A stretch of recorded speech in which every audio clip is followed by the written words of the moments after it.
People go to jobs that they hate, 87% of Americans, and guess what? And they pray they don't get fired. That's no way to live. That's why you're here. You just said, you know what? No, I ain't going out like this. I'm telling you. And people think you're crazy, and you are. You got to be crazy today. You got to be out of your mind. My favorite book said, let that mind be in you. You got to have another mind in you that says, I got this. This is my life. I own this. I'm going to call the shots here. Nobody's going to tell me how much I'm worth, what time I can take a lunch break. I'm not going to anybody and ask for permission to take my family on vacation. No, I got this. I've got a vehicle that can take me to another place. That's why you said yes. Give yourselves a round of applause. Mr. Washington said, Mr. Brown, transform your mindset. Number 2, he said, practice. Let us say together, OQP. Write this down. Only quality people. Only quality people. You don't want everybody in your organization. You want only quality people. Here's something else he said. Mr. Brown, yes, sir. And this is what we're going to do in this presentation. That's called presentation power. He said, develop your communication skills, how you present yourself, how you sell yourself. He said, once you open your mouth, you tell the world who you are. And then he said something else. Let us say together with conviction. I want everybody to join me on this. Let us say together, you got to be hungry. Say it again. You got to be hungry. He said, what do you want to do with your life, young man? I said, sir, I want to buy my mother a home. He said, you got to be hungry. I said, what do you mean by that? He said, people that are hungry are willing to do the things today others won't do in order to have the things tomorrow others won't have. He said, people that are hungry are relentless. People that are hungry are unstoppable. People that are hungry refuse to give up. People that are hungry, no excuse is acceptable for not making their dream become a reality. I said, I'm hungry, sir. I'm hungry to take care of my mother. I'm hungry so that she'll never have to pay another bill once I turn 18. And she hasn't, Mr. Washington. I'm hungry, sir, for another life. I'm not going to die here in Liberty City. I want to travel, sir. I want to see the world. He said, you can do that, sir. He said, practice OQP, only quality people. If you run around with 9 broke people, he said, I guarantee you, you'll become number 10. He said, work on your mindset.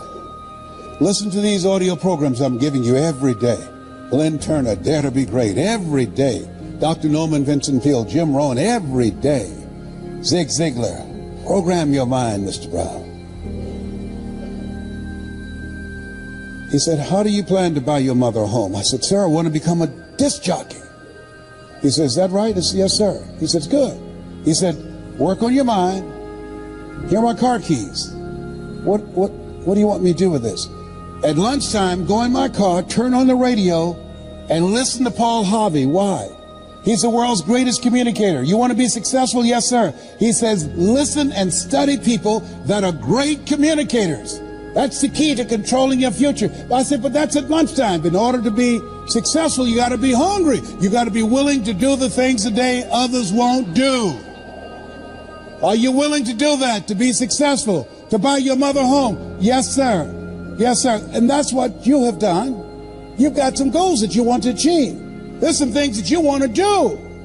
And you've said to yourself, I'm willing to face the no's. You said to yourself, I'm willing for people to laugh at me. You said to yourself, I'm willing to gut this out. You said to yourself, I'm willing to make this happen. You said to yourself, I'm going to do whatever it takes to build this business. I can do it. If anybody's ever done it at any point in time in history, then what's possible for one is possible for me, and I'm going to do it. That's what you said to yourself.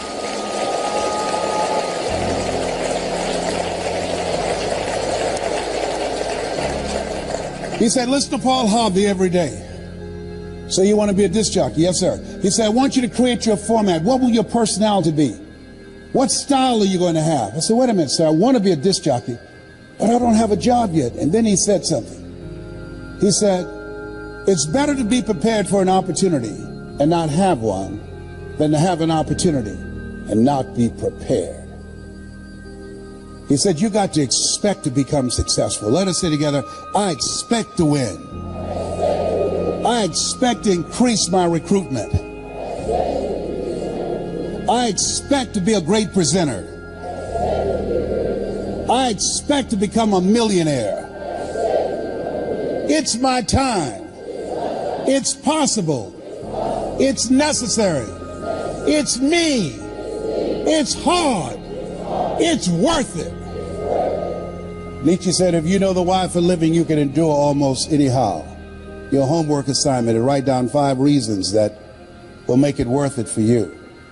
So when the tough times come, and they're going to come, when you feel like you can't see the light at the end of the tunnel, and that's a part of the process, your reasons will be your rod and staff to comfort you, to take you through the storms of life.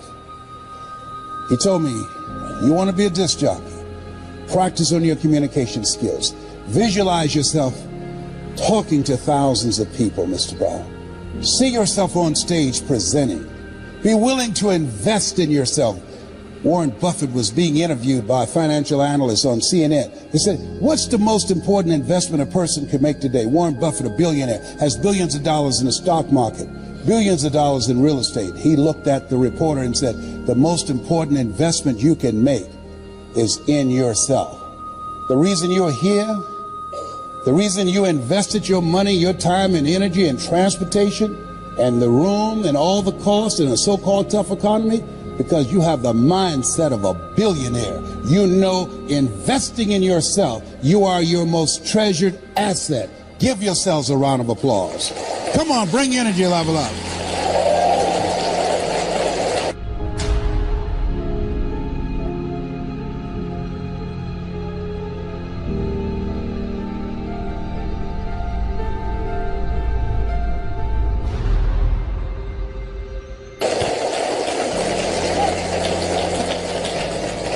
So he said, Mr. Brown, I've done all that I can do for you. You've got to go out and face the music. You go with the things I've taught you and make it happen.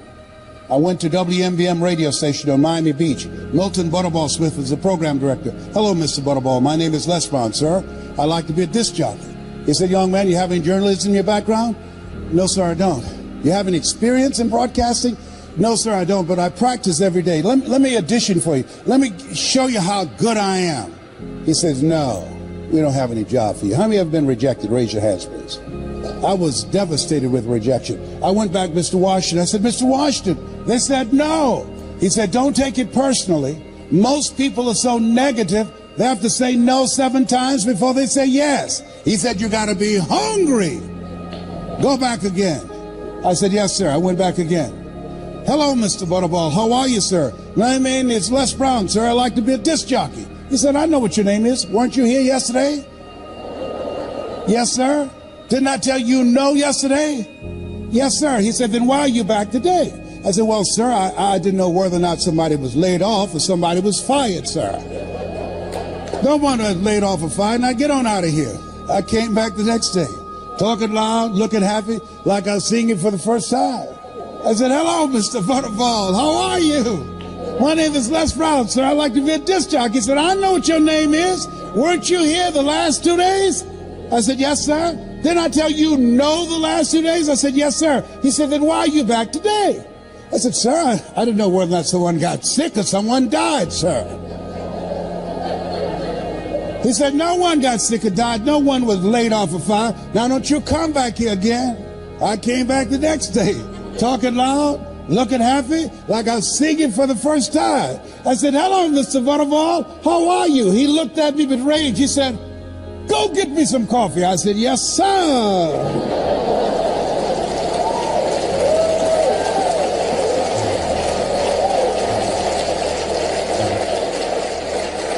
My favorite book said, the greatest among you will be your servant. So I became the errand boy for the disc jockeys. I was serving them. I'd go get their lunch and their dinner, and I'd come into the control room, watching them working the control room knobs and switches, knowing my time will come. Let us say together, my time will come, when I'll be a top producer, and when I'll come up on stage and they call my name because of my accomplishment. My time will come because I'm going to put forth the effort. And so on the weekends when the disc jockeys would come out to the parking lot, the cars would be clean inside out. They said, hey, who did this? I did, sir. How much do you charge, young man? Oh, nothing, sir. I just wanted to help out. Write this down. Build relationships. Build relationships. Give before you ask people to come into your business. Find some way to compliment them. Talk to them, ask them questions. Find out what's important to them, what's stressing them out, what keeps them up at night, what drives them, what they value. Don't advance with the business. People do business with people they know, like, and trust. That's why you want to tell the story and ask key questions. You want to be strategic and experiential. Write this down. You have an energy signature. People are feeling you out. They're listening to you. They're watching you. And so, he said, look, here are my car keys, young man. Dinah Ross and the Supremes are coming to town, the Four Tops and the Temptations. I want you to pick them up at the airport and take them to the Fontainebleau Hotel on Miami Beach. It is my pleasure to serve you, sir. I would drive these entertainers all over Miami Beach in the disc jockeys' big long Cadillacs. I didn't have any driver's license, but I'll drive it like I had some. Then one day, it's a Saturday afternoon, a disc jockey by the name of Rockin' Roger was drinking while he was on the air. Rockin' Roger got so drunk, he could not complete the show. He began to slur his words. He's about to fall off the chair. It's a Saturday afternoon, and I was the only one there, looking at him through the control room window, walking back and forth, young, ready, and hungry. I was saying, drink, rock, drink. Drink, rock. I'd have gone and get him some more if he'd asked me to. Then pretty soon the phone rang. It was a general manager. I said, hello? He said, young boy, this is Mr. Clyde. I said, I know. He said, Rock can't finish the program. I said, I know. He said, will you call one of the other DJs in? I said, yes, sir. I hung the phone up and said, now he must think I'm crazy. I called my mama and my girlfriend, Cassandra. I said, y'all come out on the front porch, turn up the radio. I'm about to come on the air.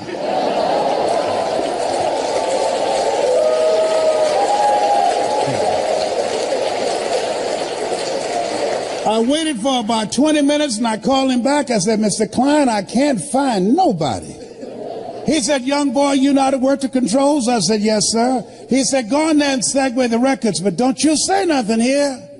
I said, yes, sir. I couldn't wait to get old Rock out of the way.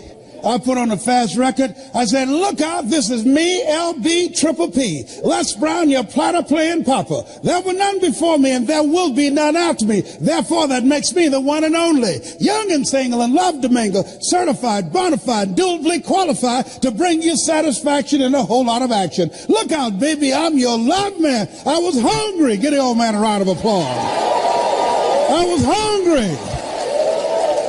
I was hungry. I was hungry. You gotta be hungry.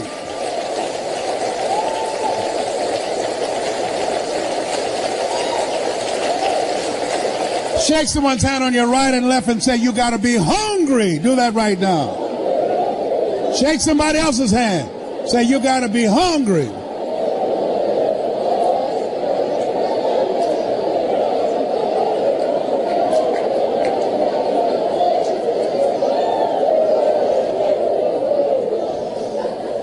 People that are hungry believe if you do what is easy, your life will be hard. But if you do what is hard, your life will be easy. People that are hungry believe what Zig said when he said, if you give enough people what they want, they will give you what you want. People that are hungry believe always strive to get on top in life because it's the bottom that's overcrowded. People that are hungry are uncommon people. They say yes to their dreams. They say yes to an opportunity where they can develop their entrepreneurial skills, where they can develop their mind and their leadership skills, where they can become versatile and flexible and create and build a business they can be proud of. People that are hungry have a vision of themselves when they leave here, leaving a legacy and not liabilities. People that are hungry understand that most people die at age 25 and don't get buried till they're 65 because they're not willing to take a chance on themselves. People that are hungry are a rare breed. They're risk takers. I don't know what you want to do. Seemed like yesterday when I was the new kid on the block. Now at 68, I'm the old timer. I used to think people in their 40s were old. Now at 68, I feel like I served at the Lord's Supper. And I know I look young for 68 because I used mascara to cover my gray hair. I was over there asking Maria. I said, Marita, can you have any of this mascara? She said, oh, you look just fine. My kids say, Daddy, you look distinguished with your gray hair. I said, 68, I'm not trying to look distinguished. I'm trying to look young. I got to tell you this story. Don't tell anybody, please. I gave this speech at the Georgia Dome. And after I finished, it's called It's Not Over Till I Win. And after I finished, somebody came back and said, Mr. Brown, I know you're tired, and our speaker canceled. Do you have enough energy to do another program? I said, no, I'm tired. He said, we can pay your full fee of $25,000. I said, the Lord is able.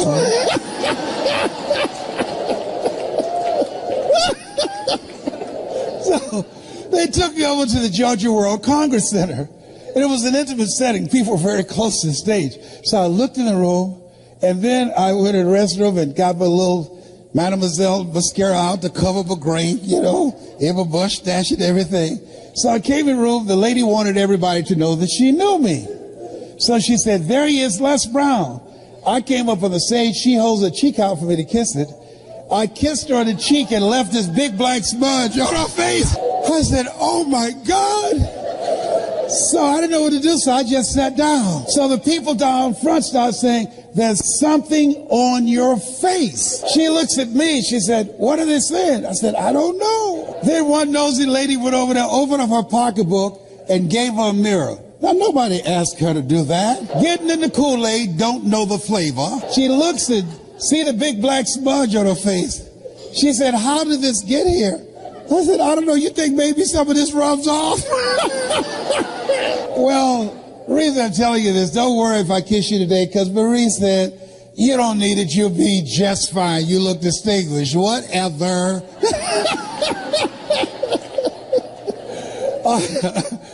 How many of you like to learn how to improve your presentation skills? Raise your hand. We're going to do a webinar that will walk you through a process and teach you how to tell your story, so you can speak in your community on a volunteer basis and be able to make a difference. How many of you like to make a difference with your story? Raise your hands. Very good. We will show you how to do this. I've been doing this now for 40 years.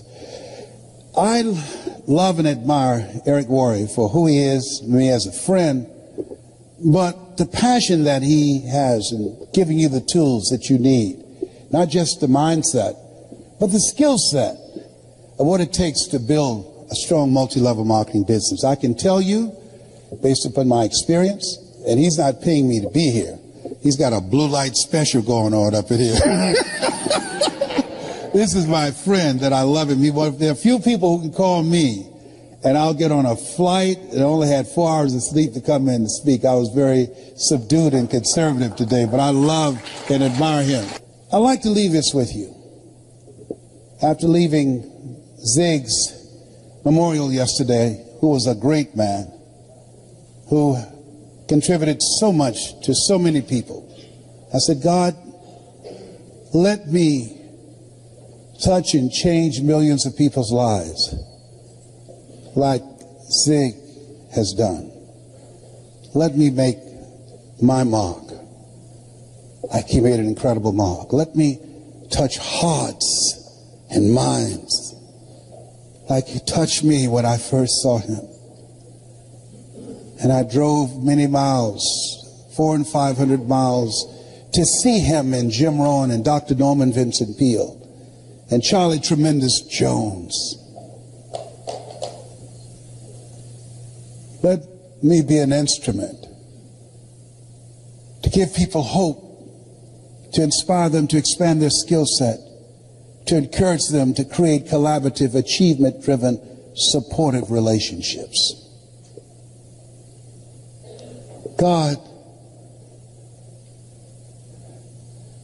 let me live a life that counts, that means something to people.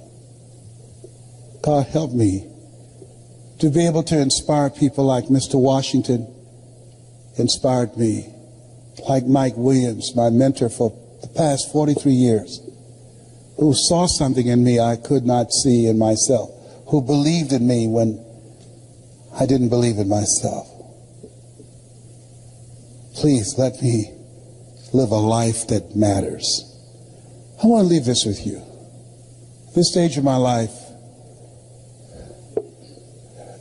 my goal is to train 100,000 speakers who will have one message: hope, skill set, and collaborative relationships that will change how people think, how they feel, and how they act. 100,000 people outside of religion and outside of politics, both of which I believe polarize and divide people. 100,000 ordinary people who want to live an extraordinary life.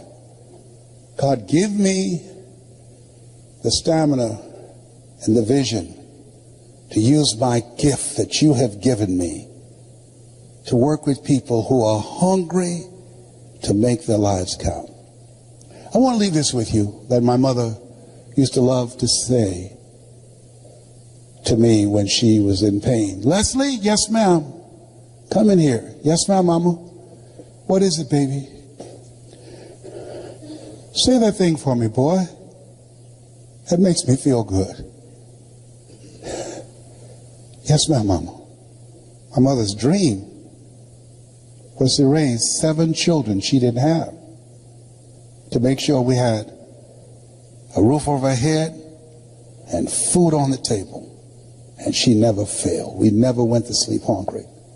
She's a hard worker and she had faith. I remember the first home I bought her in, this home she saw. I said, Mama, how you like this? She said, if I lived in something like that, I would feel like Mrs. Rockefeller. She didn't know I had planned to get that home for her. I purchased the home and I said, Mama, I think I know the people who live there. You do? I said, yes, ma'am. I said, I'm going to stop in and say hello. And I drove there and I opened the door. And she got out, and Mama at that time, around 76, she held my arm and we were walking toward the house. She looked at how beautiful this house was. She said, Leslie, you sure you know these people? Yes, ma'am, Mama, I do. And we got to the door. And I couldn't hold it anymore. I reached in my pocket, I took the key out, and I put it in the door. I said, Mrs. Rockefeller, this is your home. She said, Leslie, what are you talking about? I said, Mama, I bought this for you. I pushed the door open. She stuck her head in the door. She said, anybody home? I said, no, Mama. Nobody's here. This is yours. It's fully furnished. Multi-level marketing made that happen.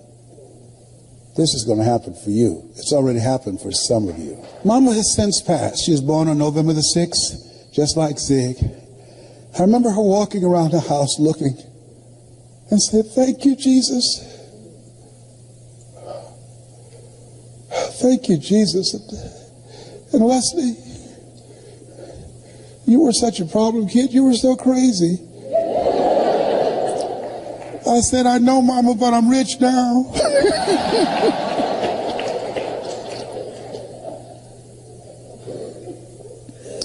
I dedicate this to the dream in you. Say that thing for me, boy.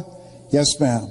If you want a thing bad enough to go out and fight for it, to work day and night for it, to give up your time, your peace, and your sleep for it, if all that you dream and scheme is about it, and life seems useless and worthless without it, and if you gladly sweat for it and fret for it and plan for it and lose all your terror of the opposition for it, and if you simply go after that thing that you want with all of your capacity, strength and sagacity, faith, hope, and confidence, and stern pertinacity,